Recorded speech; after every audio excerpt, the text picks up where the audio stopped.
Welcome, everybody, to Sasha and Goff, live recorded. I'm Sasha. And I'm Goff. And we are back in Studio S, where we are talking about our favorite and least favorite coaches of all time. Any sport, any... And now managers works as well, because I don't want people being like, no, Ozzie Guillen's not a coach, he's a manager. Or Yeah, that's Lou a coach. Panoa, someone who runs a team. Not a general manager. Yeah. No. But a manager in baseball, same thing. Whatever. It's coaches, it's baseball, it's hockey, it's WNBA, obviously, for both of us. It's a big deal. It could be the pallbearer, couldn't it? The pallbearer? Is he a coach, or is he what is he considered, a valet? No, it can't be wrestling related. Okay. Unless it's Jonathan Coachman, who's known as the coach, the guy, he's on ESPN. Yeah. You watch I remember sports. the coach. You remember sports. I do. We're going to talk about sports. We're going to talk about today. sports. We're talking about coaches, and you're going to have to listen to it or shut it off. Either way, thank you guys for joining us. We're back. We're together. We've been hugging for half an hour. That's why we started doing this a little bit late. It's dark outside already. It's that big half hour that takes you from 1:30 p.m. to 2 p.m., and then it's dark. It's dark. Well, how are you doing, Goff?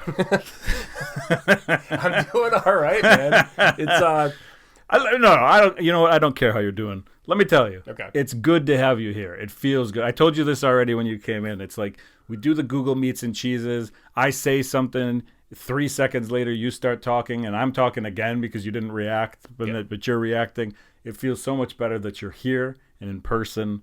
And welcome to my home. You had some coffee. Well, you had some cream. You had some cream and a little bit of coffee. That's your personal thing. Yeah. No. As you pointed out, though, I think I am more. Don't take this in the gutter. I am. Wow.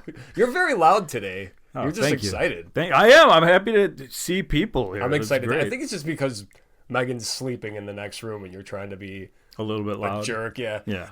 But no, I think as you pointed out, I don't really even like coffee. I just like everything that you put in the coffee. You like sugar? Yeah, you like cream, sugar, whipped cream, caramel.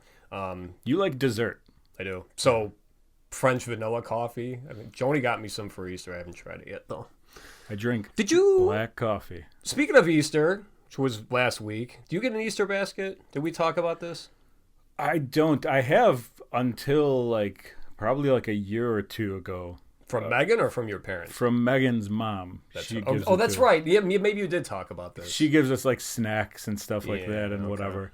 But I think because every year we're like, please stop buying us this much sugar.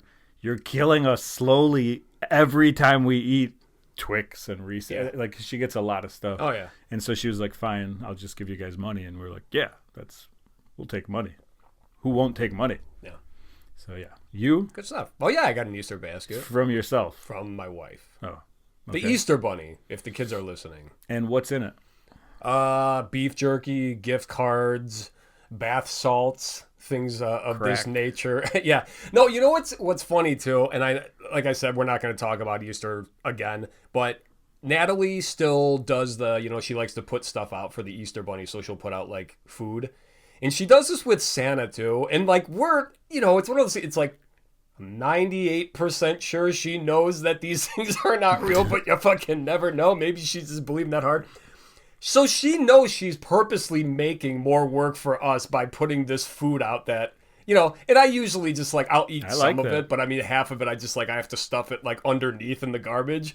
But it's funny to me that, yeah, she knows I'm the one doing it. And it's that's probably why she looks me dead in the eyes. She's chopping up more food for no fucking reason. She's a great kid. And it's awesome that she's learning how to cook. But when she's in the kitchen, it's just God damn it. I mean, what does she leave you? What do you mean? What does she leave the Easter bunny? For the Easter bunny this year, it was cucumbers, carrots, and some so lemonade. Rabbit food. Exactly. And lemonade. Yeah. Okay. So the Santa Claus one's great. It's the Christmas cookies and the milk and everything. Yeah. Or eggnog, whatever it is. Eggnog. Nice. Yeah. Okay, that's it with Easter baskets? That's it with Easter baskets. All right. And then I'll talk about something. Do it.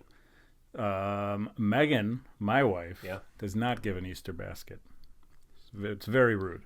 But she did run a half marathon today. Hey! So I have to mention that. So is that the 13? 13.1 miles. Okay, so that's when I see the circle. Naperville, Illinois, women's half marathon. On the back of the Subaru. Yeah. The the Subaru. It was a women's half marathon because Okay. like women empower each other and whatever.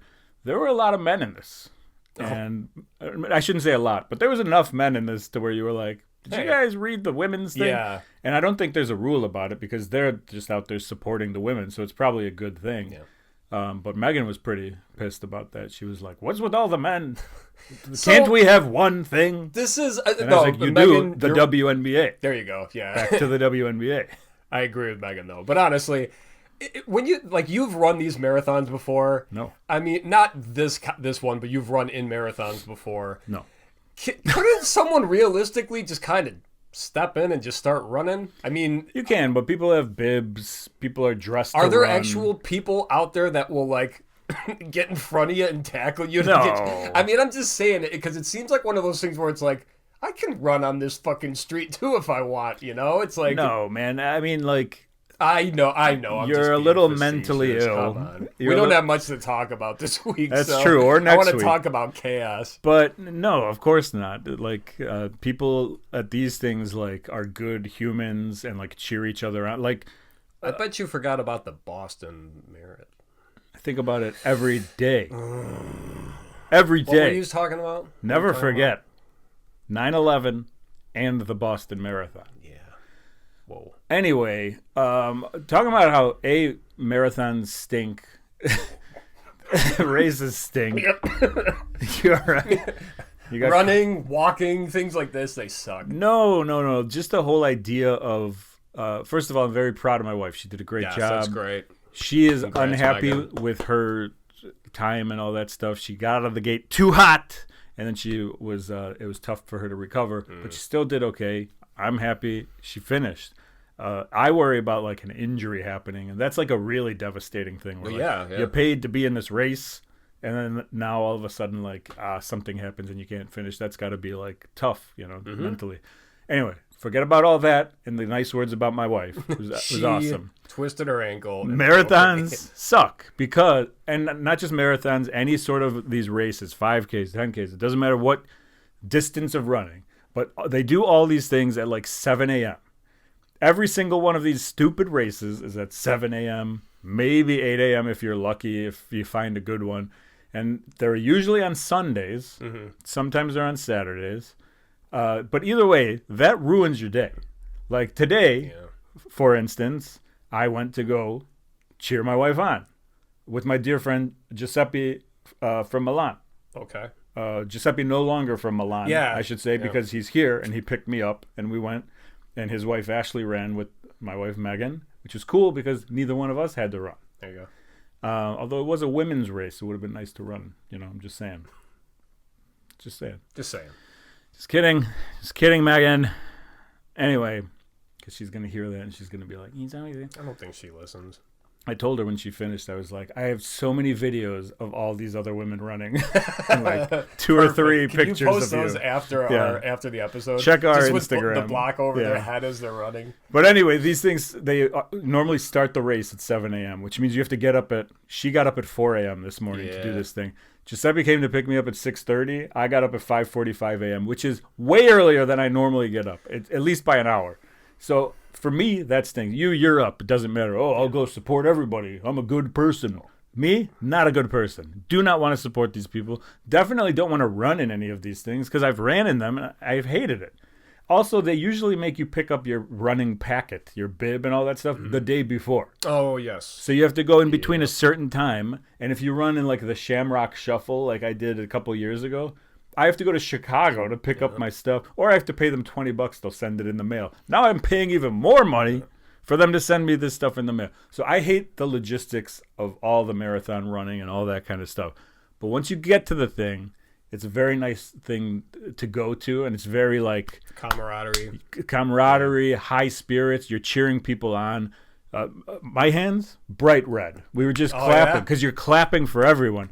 I think it's kind of weird. There's lots of women, and there's just me and Giuseppe on the corner. There's literally just you two. Yeah, and a lot of because It's like if the Chicago Sky win the championship, how yeah, it's gonna just be. two Just guys. you and, Yep, sitting there in the corner. not me, because I don't know anything about the WNBA. So we were just like sitting there, and anytime a woman would walk by, we would whistle and call them names and whatever. Hey, it's okay. My wife is in the race every time the cops started walking We didn't up. even say that. I had a sign that said, call me maybe, with my phone number on it. You never know who you're going to meet. You know what I'm saying? But, so that was like a little bit weird. But then, like, they have to know that you're there for somebody. Otherwise, we might have been arrested. There were police there. If we were just like, yeah, ladies, like the whole time. You're holding a newspaper up the whole time, just in front of your face with a little hole. Yeah, or in front of my lap. Yeah, just your lap. So I don't know. Like the cheering part is very cool, but the like logistics of marathon stuff, and then it ruins your day. Like you said, Megan's sleeping. It's 2:00 in the afternoon. Megan's like, I'm done. I got to take a nap. I got to rest. Rightfully so. She ran a lot. She's exhausted.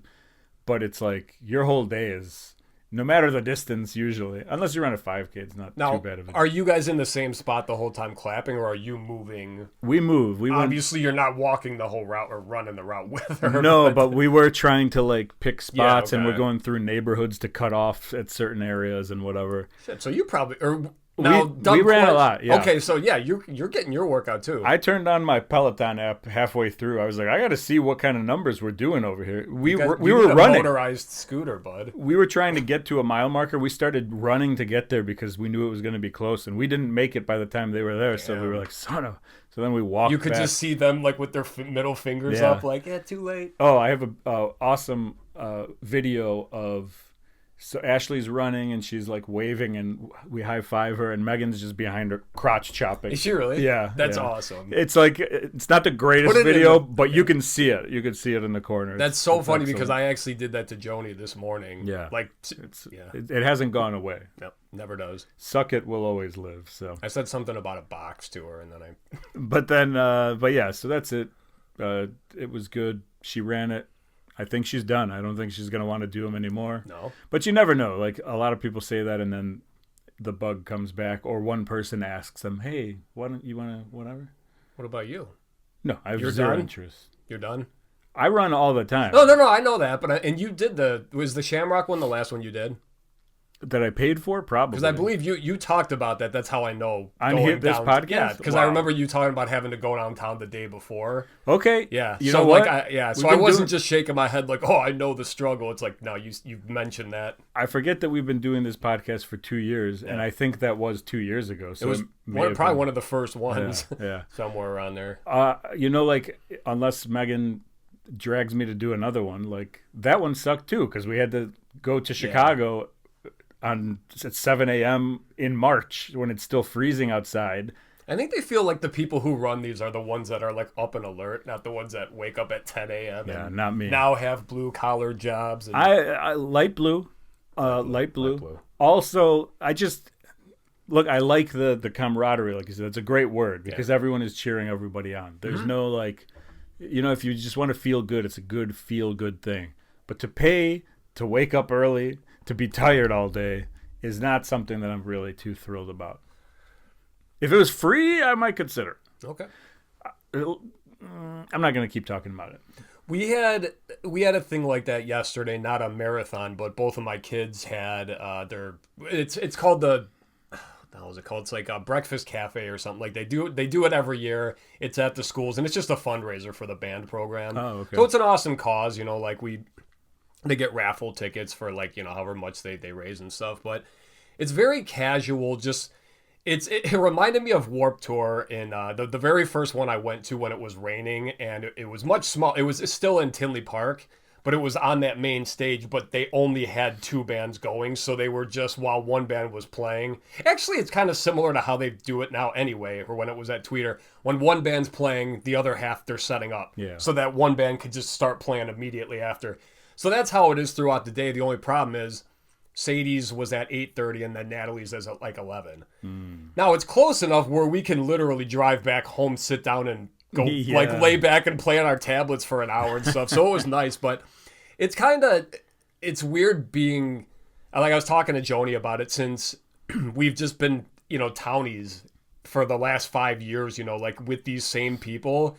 every event you go to, you see the same exact people. Because it's like these are all the same parents that have grown, like all their kids are. And you don't know any of them. You don't talk to most of them, but I mean, you'll like nod maybe if you see them at the store or something, but... That's how I am with my neighbors. Yeah. We're getting there. No new... across the street, they got a new little pug. We're kind of excited about that little dog in the neighborhood. I heard that one of my neighbors is moving. And now I want to ask, do you guys want to move to a better neighborhood? We are never moving. We're staying. We love our neighborhood. You're done, huh? But we will... What if we... You guys can live in our crawl space. That's fine. It's roomy. Callie can come? Yeah. Okay. I think we can win her over. Excellent. Okay. Billy Joe Travis Memorial Crockett Cup Tag Team Golf Invitational Championship 6 is coming up.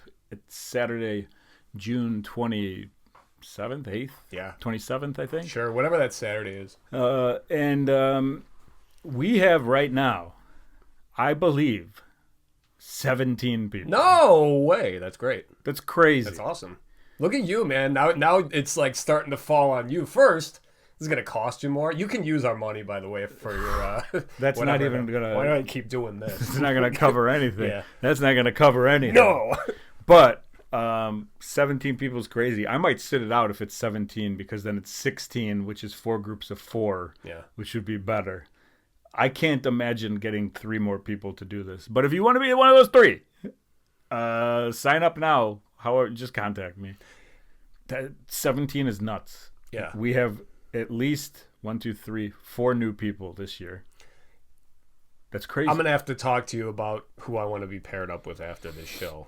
Okay. I think you should just bust it out right now. And no, you can't be with Kowalski. Oh, that's okay. Actually, I want to be... Is Val registered? He's the only one I haven't heard from. Son of a bitch. He's the only one I haven't heard from. I want to be with Swick and Dogan again. I know they're a teammate. So whoever I'm with those two. Okay. Yeah. Sorry, I'm playing favorites, but look, I can't guarantee that's who you're going to be with, but I'm still trying to figure this out. I'm considering this because we pick. Some people pick who they want to be with. Some people don't. Yeah. And then we just kind of like line up who's left, and that's cool. I like that. But I don't like the fact that if like Shug and Kowalski want to... No. See, that you know what I mean? Happen. Well, see, I was thinking if the same teams were available from last year, if everyone was fine with that, I mean, because I'd love to go with Shug because Shug doesn't know all you guys as well, but he also got to know you guys doing this, Yeah. No. I love Shug, by the way. Absolutely. He was awesome to golf with. I also, to be 100% honest with you, I'm like afraid, intimidated to golf with him. With Shug? Because I never have. Nah, he's great. No, he wouldn't make fun of me, but it'd be like, man. I think him and Ivica was a good partnership because I think they knew each other from before. Mm-hmm. And also, like, Ivica, not a great golfer, but Ivica... when he was remembering like how to golf, because it's been a while since he's golfed, all of a sudden he was good. So if next year starts and he's on a good level, they have a good chance at whatever. Yeah. Anyway, that being said, I think someone else is joining this year with Ivica. So Shug. Ooh. And by the way, if Shug is available, I'm partnering with Shug. That. No, you already said you're sitting out. Well, if that's the case. If even numbers. Now I look like a jerk. now that you're telling me, hey, alliances will be broken. Okay. It's like, fine. If you're not going to let me have Val, you're saying he's not signed up. Bullshit. Well, he hasn't contacted me. I don't know about Val yet. Shug's already like, no. I'm not doing it. But, so then my thought is, maybe I should have a trophy for, obviously, whoever chooses to be partners, and that's like one thing. And then we have another 2 trophies that I make that are for blind partners. Oh. This is where no one knows who their partner is. Out of a hat. And we just pick them out of a hat, and it's 2 random people who get random trophies. And what if it's Shug again? I gave him a toaster apparently last year. Yeah. I totally forgot about that. Too. He sent me a picture of it. I was like, oh, yeah. I apologize. What a weird thing. I meet Shug and I give him a toaster. Yeah, and you know what, though? That's a testament to how cool of a guy Shug is because he didn't trash it. And he's just like... he took it in stride. You know what? I don't want to hang out with these guys, but I'll golf with them once a year. Hey, that's all it takes. So, that's all we need. Yeah, Billy Joe Travis. That's all I got. What about you? Anything else exciting before we move on? No, man. Then let's move on. Let's talk about what we're putting inside ourselves. Okay. Which could be music, movies, wrenches, hot dogs, anything we want. Glizzies. Glizzies. Also, double glizzies. Double glizzies or a single glizzy in 2 hot dog buns. What about that? Ooh. Anyway, I'm going to start things off this week as I usually do because I feel like it. I watched something. I didn't finish it. I probably will, but I feel like I can talk about it already because you talked about it last week. Oh. Malcolm in the Middle. I don't like your tone to start this right now. Malcolm in the Middle. Okay. Let me get to Malcolm and the Middle. And the middle. I've watched 2 episodes of the 4 episodes. So 2 and 3, you're going to talk about the middle of Malcolm in the Middle? No. 1 and 2. All right. 1, I was like, all right, okay, I get it. I like it. I like the show Malcolm in the Middle. Okay. I like seeing the people who are in Malcolm in the Middle. I like seeing Bryan Cranston, who it was really shocking to me that, and by the way, I'm not going to spoil things because it's still new and people might want to see it. So I won't talk too long about it. But Bryan Cranston, known now as the Breaking Bad guy, to most people. Absolutely. More than Malcolm in the Middle, more than the episodes that he did on King of Queens, more than the Seinfeld episode he was in. He's Breaking Bad guy. Yeah. But it goes back to being Malcolm's dad. I didn't even think one time about Breaking Bad. That's how good of an actor he is. He just went right back to that dad character that he's so good at. Goofy, half naked, loves his wife. Oh, yeah. One spoiler, right when it starts off, they're back to full-on nudity. Oh, yeah. And I like that. What made me sad was that everyone has gray hair. All of them. Yeah. Every single man, woman, and child in that show now have gray hair. And so that's a little of a bummer to watch sometimes. That being said, which I say a lot, take a shot. Yeah. First episode, I was kind of like, all right, I don't need to watch the rest if this is it. And then the second episode I watched, I was like, But then they hooked me. And I'll say this, and this is the only thing I'm going to say because I don't want to spoil it. But when the parents came to Malcolm's house, that's it. Yeah. That's it. Okay. That hooked me to go, okay, I want to watch the rest of this. I what was said.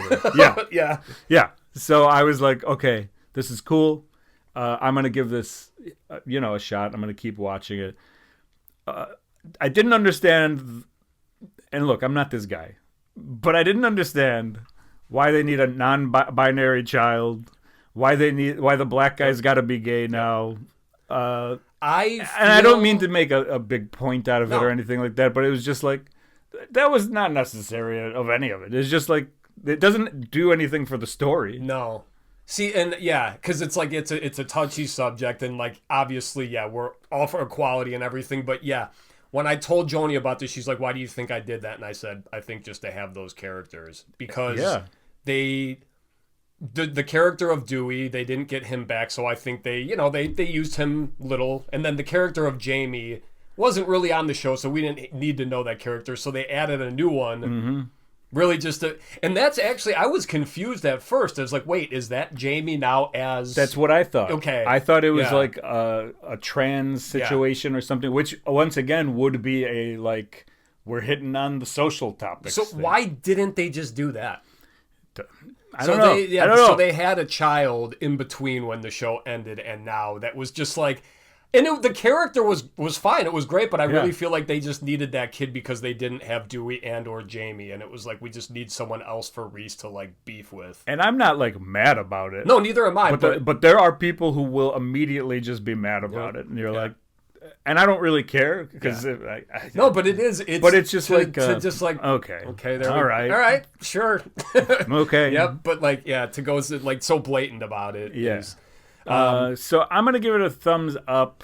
It's a medium, but leaning towards thumbs up. I want to see where the story finishes in the 4 episodes, and maybe I'll talk about it then, or maybe I won't. Maybe if I flip, I'll put it at a thumbs down. But we'll see. Malcolm, thumbs up for now. Also thumbs up because the NBA playoffs have started, and so I started watching the NBA playoffs again. I watched the play-in games. That's right. I'm a sick man. I was watching the Charlotte Hornets versus the Miami Heat. Charlotte, they beat the Miami Heat. Charlotte Hornets, perennially Horrible. Yeah, they have sucked for a long time. And I don't know who plays for them. I turned it on because they have Con Canupel, who's a rookie. They keep calling him Knipple. Balls, right? LeVar or Lonzo. They keep calling him Con Knipple, which is hilarious. Okay. It's a white guy. I think he played at Duke. Knipple? Yeah, Con Knipple. I think he played with Cooper Flagg last year, and they're both Cooper Flagg was the number 1 pick. These are like really good white guys who played at Duke or whatever. Okay, yeah, you're honestly educating me right now. Yeah, so Charlotte Hornets NBA at all, have gone a little bit higher than the Chicago Bulls because the Bulls didn't even make it to the playoffs, to the play-in games this year. And so the Charlotte Hornets, I was like, I'm going to cheer for them. I turned the game on. They have Kobe White, who played for the Bulls. Totally forgot that he went there. I cheer for him. This is great. They ended up beating the Heat on like a last-second play. It was awesome. Nice. And then they had to play against the Orlando Magic to be the 8th seed, and they ended up getting blown out by Orlando. So I was sad about that. The Knicks played. The Knicks won their first game. The Nuggets played. The Nuggets won their first game. I'm back in. I haven't watched a lot of the NBA this season. I've watched little snippets of games here and there. But the playoffs are here, and I'm watching, and I'm giving big thumbs up, and it's on Amazon. Everything is? A lot of it, yeah. Or Channel 7, or I don't know, 5. Who knows? You know, before... I'm sorry, you good? Basketball. Good stuff. Speaking of streaming real quick, so Joni actually had like a really good point because we were talking about, I think I mentioned it on here too, how it's like, man, I think I'm gonna actually buy that app so I can watch the White Sox this year. Still haven't done it because it's just like I fuck them. I don't care. It's just like, I'm like I don't know if they were any shred of good, fine. But anyway, I really think this is the earth just throwing salt on my wounds because now Hulu offers the marquee channel for free, which is the Cubs network, which you had to pay for, or actually I think everyone else has to still pay for this if you have Xfinity or whatever. Hulu offers it for free. Wait, but Hulu Live. Hulu Live, yeah. So okay. But I'm not. I had to Google it to make sure that I'm not paying anything extra for the Cubs. However, Joni did have a great point that something that's kind of like me still being a baseball fan. I know you were never a baseball fan, but like the Cubs, the Sox, whatever, they were always on like WGN. It doesn't matter what time of the day when you were a kid. Seemingly baseball was always on the radio or like on in the background. And now it's like you can't even like as a Cubs or a Sox fan or a Bulls. That. Yeah, or a Bulls or a Hawks fan. Yeah. And that app too for the White Sox, you have to pay separately for the Bulls and then separately for the Hawks. It's like $20 each. For 3 shit teams. The greediness of everybody is insane. It just ruins everything. So, you know what, though? I have watched almost every Cubs game since I realized that just because it's fun to have baseball on, like I said. So anyway, also for fantasy purposes, which, by the way, my fantasy team starting off 4-0, baby. 4-0. Just kidding. 0-4, actually. Yeah, it makes sense. My worst start ever. Honestly, I don't understand how my team's so bad right now. Even if you were undefeated, there's no winners in fantasy baseball. Yes, there are. I was the winner the last 2 years. Okay. And I bet when I won those, I had more money in my pocket than you did. I bet that's always the case. I bet that's the case literally all the time. Well played. All right, on to thumbs up, thumbs down. The Boys season 5 just started up. It's 3 episodes in. It's here for the month. Nice. This is the final season, so I'm actually happy watching this, knowing that it's going to be wrapped up because it's run its course and I'm good. There's characters on the show that I used to love now that I despise. So it's like, but let's stop making this any worse. But it's been fun so far, and I like where they're going. So I'm going to give that a thumbs up. And then watched the Super Mario Brothers movie with Nat last night. Not the new one. So, I know. So it's like not very relevant. The old one? Well, no. I mean, like there's the part 2 that just came out. The new, but the old. One. Yeah.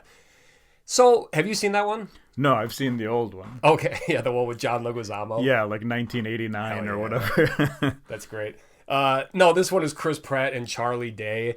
Which, they got a lot of scrutiny for that because it's like, you didn't cast Italian Americans, which is like, who fucking cares? But it is funny, like, those two doing the voices because they don't sound like it's so unnecessary because everything has. So imagine Charlie Day's voice trying to be Italian for no reason, But the movie, so much nostalgia, like especially like with Mario Kart. There's an amazing scene in there with Donkey. Seth Rogen plays Donkey Kong, so the as Donkey Kong is wonderful. Really good movie, great nostalgia. Like I said, like just all the music and everything, just the music cues. It's like God, they throw in as many Mario Brothers references as they can. So, How long was it? Do you know? it's about 2 hours. Sick of 2-hour movies. Yeah, could be longer. So. But yeah, that's it. That's all I got, man. Cool. Then let's move on to our top 3 favorite and least favorite coaches of all time. And I'm gonna put my chair up because it makes it look like I'm smaller than you when I was all the way down here. You got better posture. You got a larger belly. Top 3 favorite coaches of all time. I want to say this about coaches. I like them. I like them a lot. Okay. You mean just in general? You're No, just you know what? I'm a fan of a good coach. I enjoyed this doing this list more than I thought I would. Because it made me think of some coaches that I haven't thought about in a while, and I was like, oh, yeah. I think for the first like 30 minutes or so, I was sitting on this just like, man, and then it's like it. Then all of a sudden it was like the floodgates open. It's like, oh, this guy, you know. Yeah. So yeah. All right, so let's start it off. My number 3 favorite coach of all time. I'm going Rick Pitino. I love a Rick Pitino. Rick Pitino, college basketball coach, NBA basketball coach, EuroLeague basketball coach. He's done it all. He was the Knicks, Providence, Kentucky, Louisville, currently St. John's head coach, Iona, Panathinaikos, Greece. He's done it all, and he's always been a smooth Italian man. And you got to shave for that, you know.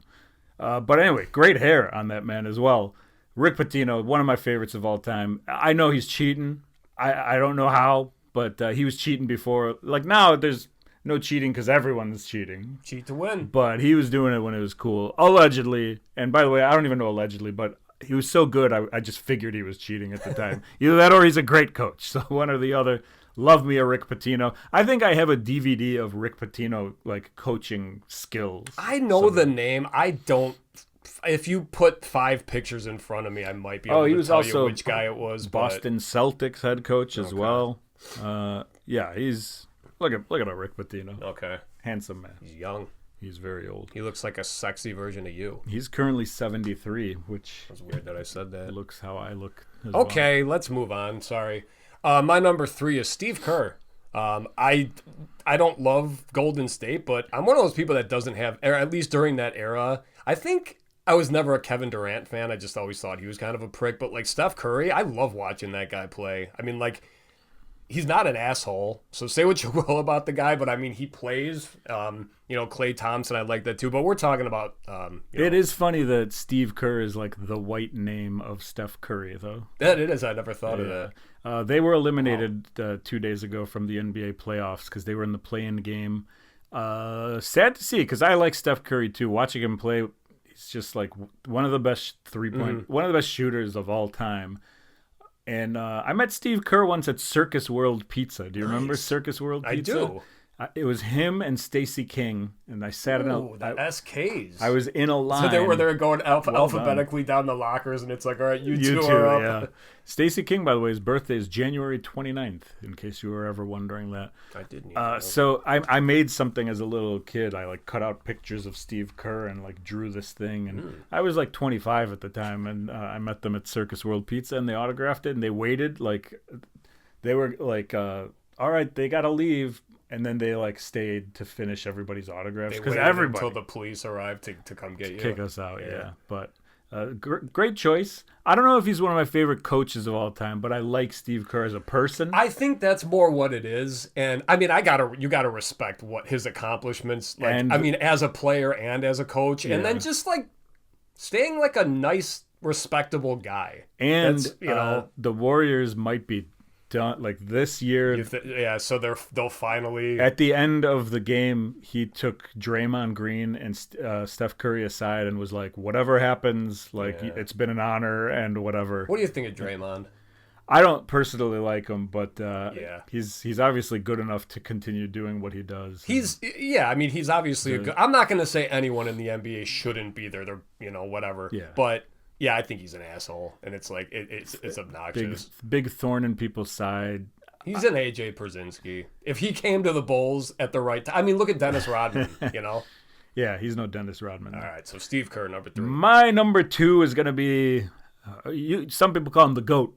I call him Bobby Knight. I love hell yeah. Bobby Knight. Bobby Knight! I remember. Ron Swanson loves him too. Everyone knows the chair throwing incident and how he was mean to students and players and all that stuff and choking a guy and blah, blah, blah. Gotta love it. Gotta love attacking children, especially college-age children when you're like in your 40s and 50s. When they're old enough to mouth off. That's right. Back of Bobby Knight's hand right there. I love Bobby Knight. I love that he had a ESPN TV show when he was the Texas Tech coach, and they had like I don't even remember what the show was, but it was like him coaching, and it was just like yelling at people and stuff, and it was a show. It was fantastic. Love Bobby Knight, and that's about it. I have to point out just a few Bobby Knight references from Parks and Rec. Okay. There's one, obviously, Ron, in the very first episode, Ron points out that he's a Bobby Knight. He's got a poster of him on his wall. There's an episode where they're coaching. He's wearing the red sweater like that. Yeah. He gets pissed off and tosses a chair.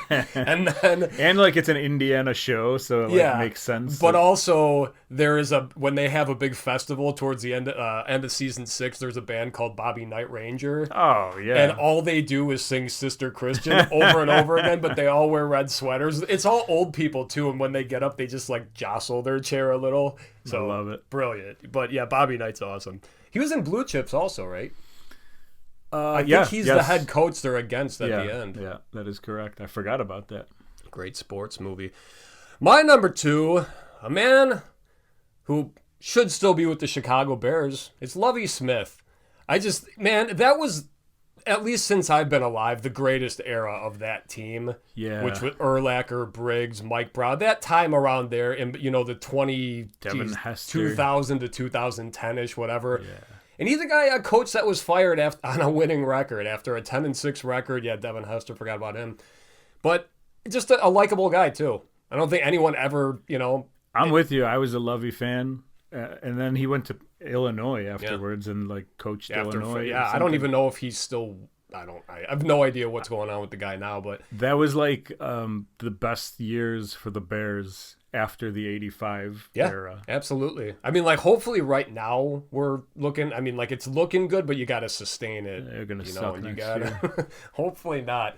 But yeah, Lovie Smith, just a bummer when he got fired, but Chicago fans are just... we're awful. We're stupid. Yeah, 10-6, half the people probably were like, they should have fucking made the playoffs, and yeah. But anyway. My number 1 is also a Chicago coach. He was also a New York Knicks coach. He was also a Minnesota Timberwolves coach. It's the greatest coach of all time. Is it one Thomas Thibodeau. I wish I knew his middle name. Thomas H. Thibodeau. I love Tom Thibodeau. I love his style. I love running players into the ground. I love the people who love playing for him because they're a certain attitude of player. I love that there are people who don't like playing for him, and you put them on a boat, and you send that boat with nowhere to go. You just put them out there. I love Tom Thibodeau. The New York Knicks fired him after he made it to the Eastern Conference Finals last year. And then they got Mike Brown, he's a fine coach. But of the Chicago Bears?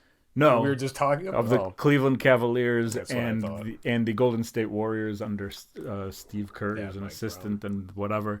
I think he was for the Kings as well.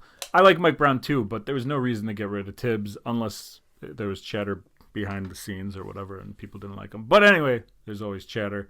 Tom Thibodeau, the greatest coach of all time. Any sport, for me, period. All right. Well, this takes you to your number 1. Also a Chicago coach. Yes. Which way will Goff go? Goff is going to play hometown favorite, and he's going to go with Ozzie Guillen. That's the one way. That's one way to go. So Ozzie Guillen, often known for being obnoxious, having bad political takes, not no one being able to understand. There's actually a brand new Mr. Submarines commercial where they actually play to the fact that you can never understand what he's saying. Fung is winning and winning is fung, my friend. Fung is winning is fung. My favorite quote from him was, Mark Burley, good guy to has on the team. That's good guy to have on the team. Yeah, by I the way. understood it completely. No, this is just, I mean, the fact that he's another one too. He's kind of like what you said about Thibodeau. I mean, he's kind of an asshole. He's very vocal. Say what you will about his coaching, but he got us the World Series. You know, he got us the ring in '05, and yeah, I mean, like when he went to the Marlins, I'm not gonna lie, it was kind of like, oh, fuck you, you can go and take your annoying family with you, because his sons were a problem. Because like when the White Sox started kind of sucking, that's when he bailed, which was kind of shitty. He just like kind of, and then Don Cooper took over for the rest of that year. But up until then, and even now, I mean, the Sox, they're going to retire his number. I don't know if you do that, because the White Sox retire everyone's number. Do they? Yeah. But anyway, yeah, they're retiring his number 13 like this season. He's my favorite baseball coach of all time. I love an Ozzie Smith. Ozzie Guillen. An Ozzie Guillen that does backflips. Yeah. Ozzie Guillen's the best. And then number 2, Joe Girardi. So I'm going the complete opposite direction. Wow. And then Bobby Cox, because I'm just naming who I know. Oh, you're going now baseball. Okay. Strictly baseball. Good for you. I love Ozzie Guillen. He was my number 3 until I crossed it out because I remembered Bobby Knight. There you and go. then I said, Bobby Knight! I got to put Bobby Knight in there. All right, potent notables. Go ahead. Potent notables, Ditka. How did we forget Ditka? Fuck. That's why when I said... I think it's just, it's one of those things it's before our time, you know? It was before our time, and honestly... During our time, but very young time. As the years go by, I'm like less and less like... I mean, I love Ditka, don't get me wrong, but whatever. Bishop threw up on his shoe. No, he threw up on Bishop's shoe one There you time. go. Yes! I'm sorry, Bishop, if you're listening. I do remember you telling me that story when we used to work together. He was just like, Coach, are you okay? He was calling him Coach. I remember him saying that story because he said it was like standing room only, and he's like, the coach is like right there. Yeah. Then, I think You Hattori... got him a glass of water, you said, right? I think Hattori Hanzo was also in the room Oh, at that's that fucking point. great. Yeah. If that's true, Hattori Hanzo, we got to hear about it. Tell us on YouTube, please. Yeah, so Ditka, great.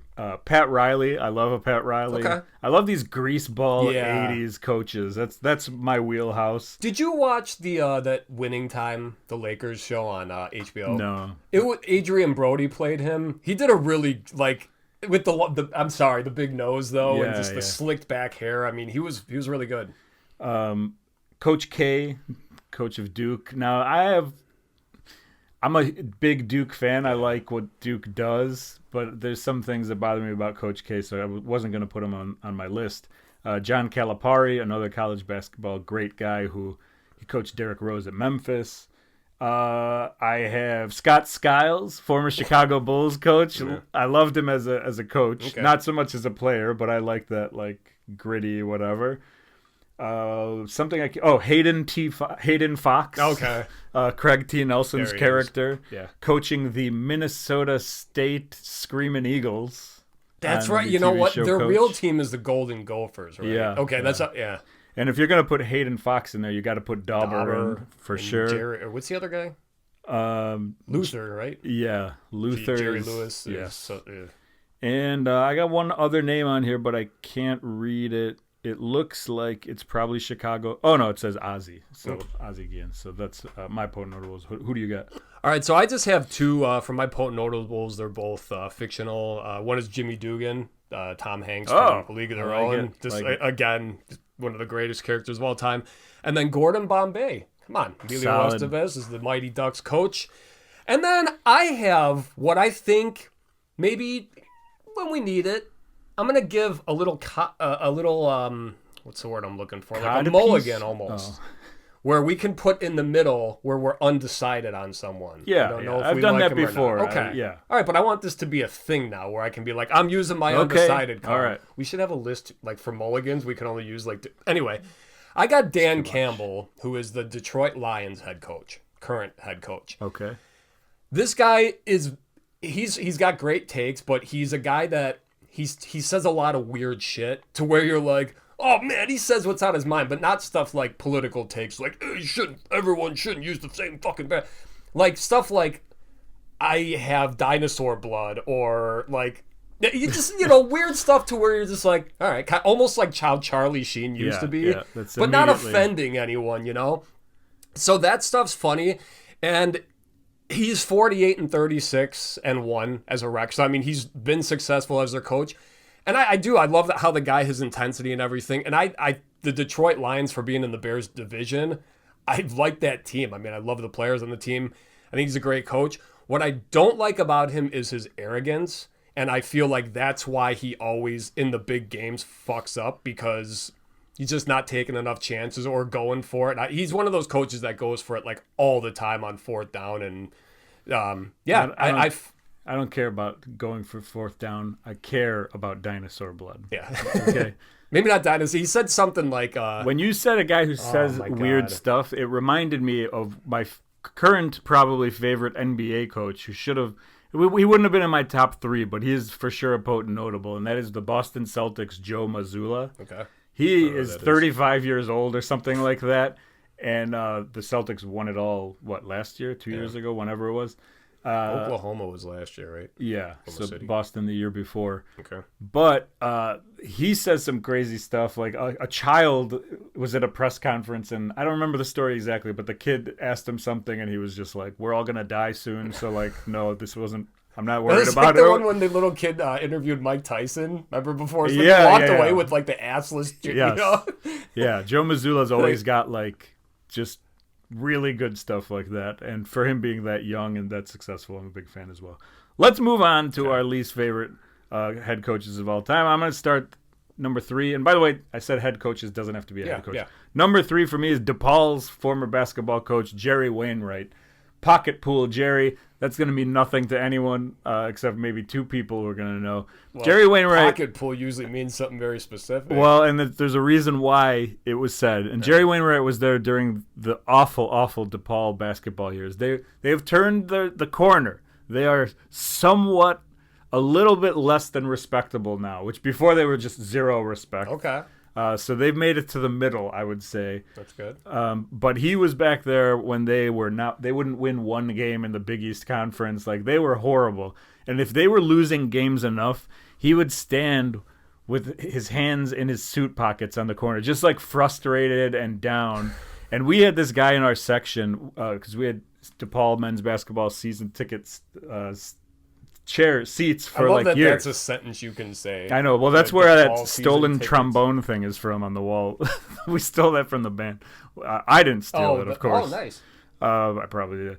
But so we would just go to the games. We would drink. We would yell. And there was a guy. He was awesome. I wish I remembered his real name. But he would always yell, "Pocket pool, Jerry!" And it's an empty arena, so it would just echo through the... we heard it. Yeah. And so it was like one of the funniest things. And we were always waiting for the pocket. Anytime you saw the hands go in, "Pocket pool, Jerry!" or whatever it was. No pocket pool. I don't remember what it was. But it was hilarious. And so he's my number 3 because... That's hilarious. It was tough to watch Jerry Wainwright coach a very bad team. All right, my number 3... I'm gonna give you a quote actually from the hit show 30 Rock. Okay. Now off the air. Wayne Gretzky. Hey, does anyone know what happened to my Montreal Alouettes poster? It's signed by Mark Trestman. Yeah.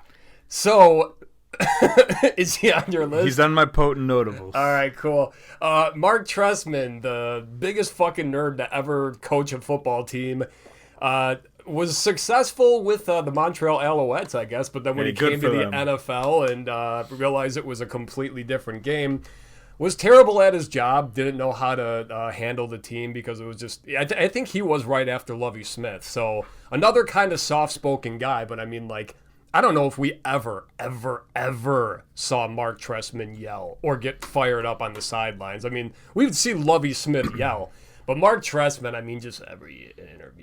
No, he was the worst. Just the offense didn't have it today.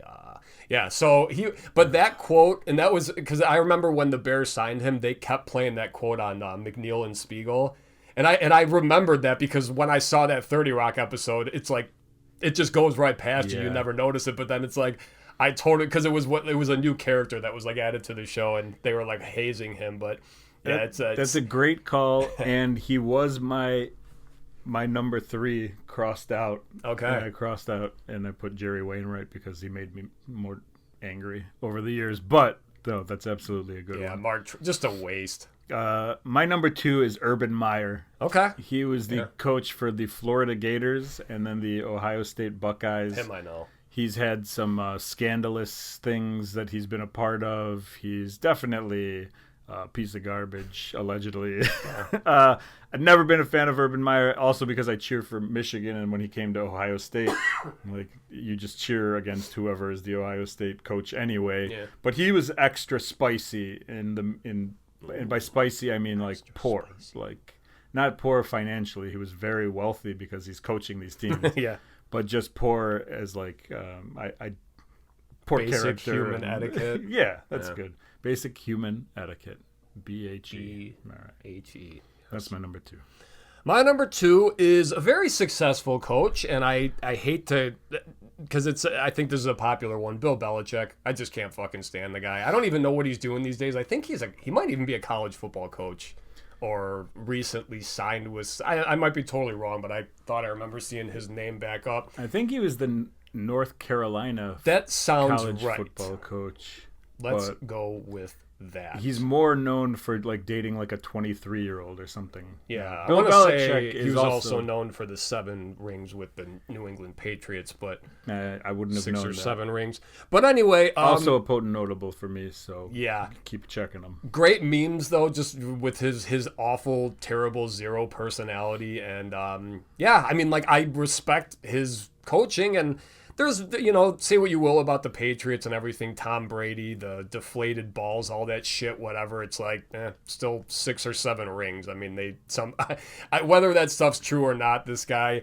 And then didn't they just not induct him into the Hall of Fame or something? I don't know about that. Or maybe he did, but not everyone voted for him, and it was like, well, then who are you going to vote for? This guy won so many championships. Yeah. Well, maybe he's just not first ballot, because you can still be on it. Like, I think you get, at least in baseball, I know you get 3 or 4 times, and then if you don't get picked, they're just like, all right, you're not in, sorry. But still, that's like, who would be first ballot if it's not going to be the guy?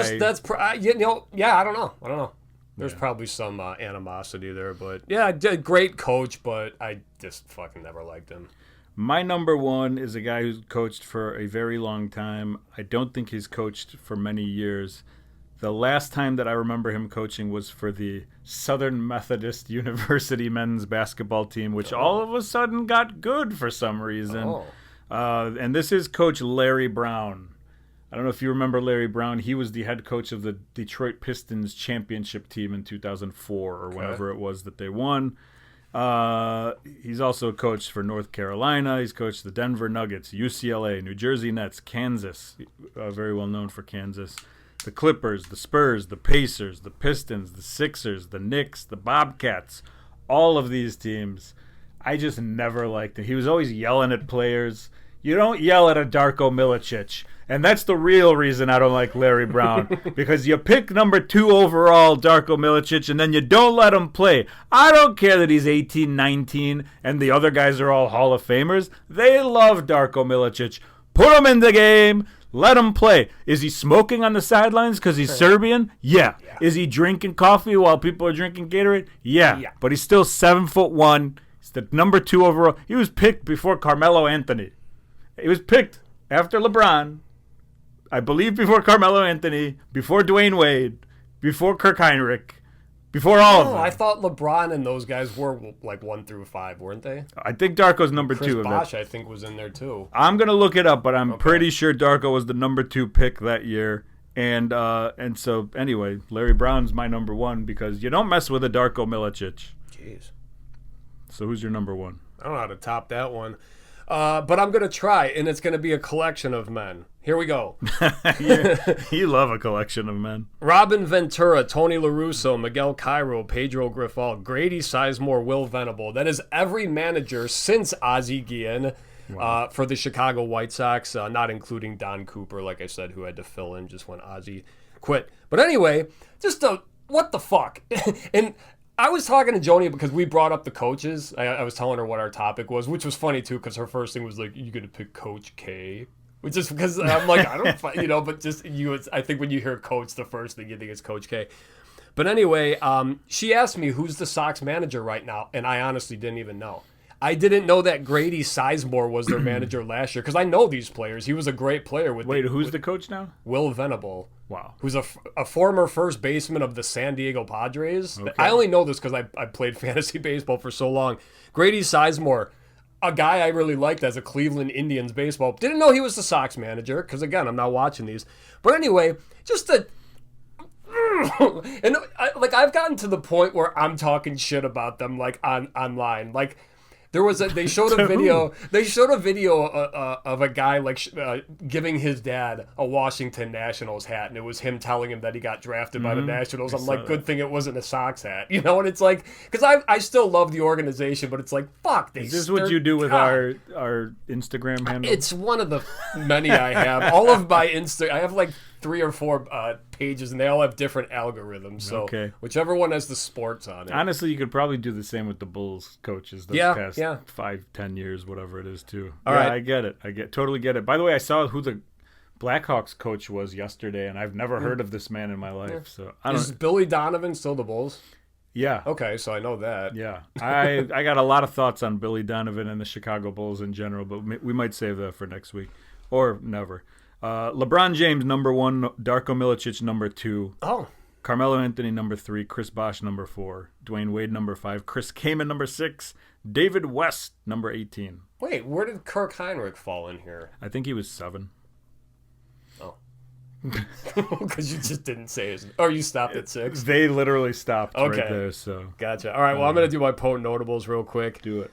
Mike McCarthy, former Packers, current, I don't know, I think he was most currently with the Dallas Cowboys. He reminds me of someone who I deal with almost on a daily basis, and I won't say who it is, but anyway, he has one of those punch me faces. Okay, well, I'm glad I don't talk to you every day, because otherwise I would think that's me. Tom Thibodeau, for all the reasons you said, that's why I don't like him. I could never stand him yelling at the guys. Carlos. You know why it is? You just don't like hard work. What do you like, Bill Cartwright? What about Larry Brown? You don't like him because he yells at players? At one specific player. At one specific player. Yeah. And then I also have Rex Ryan, former New York Jets coach. I think I started hating him when they were on Hard Knocks. Foot fetishist. That too. Rex Ryan, yeah. So I had to watch him, and never minded his somehow uglier twin brother, identical twin brother, but somehow uglier, probably the hair. Yeah, I mean, you love the collection of men. That's your thing. I got one more. This is a good one. This is actually a facetious one. Does the name Drake LaRoche ring any bells for you? No. All right, so this is not a coach, but this was deemed team leader in 2016 when the White Sox, they had their first baseman, Adam LaRoche, who was kind of like a big signing at that time. Okay. All right. So all of a sudden, news broke that it's like there's turmoil in the White Sox clubhouse because this guy, Adam LaRoche, his son Drake, who was like 14, or maybe not even that old, maybe younger, was in the Sox clubhouse every single day, like hanging out and doing shit. So some of the players went to Kenny Williams and were like, we don't want this kid in here. Like, it's, this is our space and this fucking kid's hanging out in here. So Kenny Williams told Adam LaRoche about this, and he fucking quit. He retired that day. He's like, no. He's like, fuck you guys. He retired a $13 million deal. Wow. Forfeited it. And then the reason I'm bringing this up is because guys like Chris Sale, who just wanted to be traded from the team at that point, were calling this kid their team leader. So it was just like, as a Sox fan at that point, anyone who remembers Drake LaRoche, I mean, like, it was just the dumbest shit that went on for like a week. It's like the team just went to turmoil over this fucking kid. But I really think it was just when Kenny Williams mentioned this, the rest of the team was like, we just need a reason to like just cause chaos. So, but it was just ridiculous. And I mean, like, all the scrutiny and like the jokes about it, and it's like the White Sox like saying this 12-year-old kid is their team leader. It's like, how embarrassing. But you get that all out? I've never talked about that on a podcast before, believe it or not. So it's been stewing for years. I'm glad it all left your body there, because you seem a little bit hey, I'm not the one that was yelling about Larry Brown. I wasn't either. I was calmly telling you. Okay. Jim Tressel is on my list, former Ohio State Buckeye coach. Dick Duran, If we're talking about Bears, Mark Trustman, Dick Duran. Al from Melmac, shout out. And Vinny Del Negro, maybe the worst basketball coach for the all time. Yeah. Hated Vinny Del Negro. Thought he sucked, and that's that. So thank you guys for listening this week. On next week's episode, we're not talking about the White Sox, although we may talk about them a little bit, because we will be talking about our top 3 favorite and least favorite mascots. That's right, sports mascots. Is that what we're doing? No? You said mascots. Teenage Wolves? No, I thought we were doing movie sequels. Oh, no. We're doing mascots. All right. No, I'm doing mascots. He's doing movie sequels. And we'll see you next week. All right. Later.